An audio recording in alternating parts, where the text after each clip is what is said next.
Je vous remercie. I thank you, Madam President. I would also like to thank the representative of OSHA for her briefing. I also welcome the Minister of Foreign Affairs of Armenia today. I would like to highlight 3 points. Firstly, the restrictions and total blockage of traffic on the corridor linking Armenia and Nagorno-Karabakh for more than 8 months are now causing a humanitarian crisis. The persistent blockage of the Lachin Corridor by Azerbaijan continues to isolate the population of Nagorno-Karabakh from the rest of the world, with no legitimate reason to justify such a situation, which runs counter to the principles of international humanitarian law.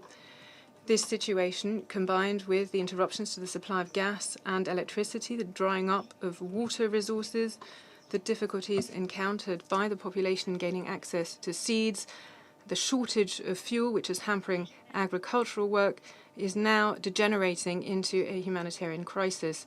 The risk of famine, of widespread shortages, including of medicines, is imminent. France deplores the blocking of the humanitarian aid convoy dispatched last July by the Armenian authorities in an attempt to remedy this tragic situation. The restrictions and obstacles imposed on the activities of the ICRC and other humanitarian actors in violation of international law are not acceptable.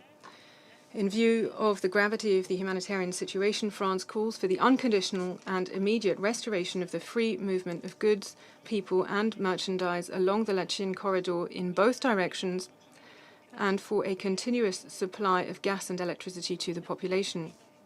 Since our last public meeting, the International Court of Justice issued an order on February the 22nd, 2023. The order indicated provisional measures which are binding and which require Azerbaijan, in accordance with its obligations under the International Convention on the Elimination of All Forms of Racial Discrimination, to take all measures at its disposal to ensure the unimpeded movement of persons, vehicles and goods along the Lachin Corridor in both directions. In its order of July 6, 2023, noting the precarity of the situation between the parties, the Court confirmed the need for effective implementation of the measures indicated in its order of February 22, 2023. As the Secretary-General did on August 2nd, France once again calls on Azerbaijan to abide by its international obligations and to implement the measures indicated by the ICJ.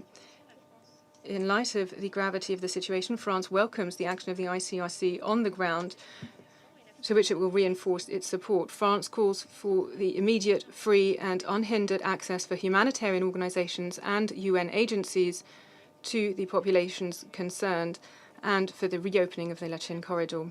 Madam President, France remains fully committed to promoting a lasting and just peace in the region.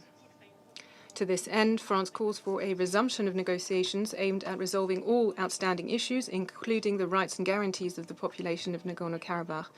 Such a settlement can only be achieved through dialogue, excluding any use of force or the threat of the use of force. Alongside the European Union, France will continue to contribute to efforts to promote dialogue between Armenia and Azerbaijan.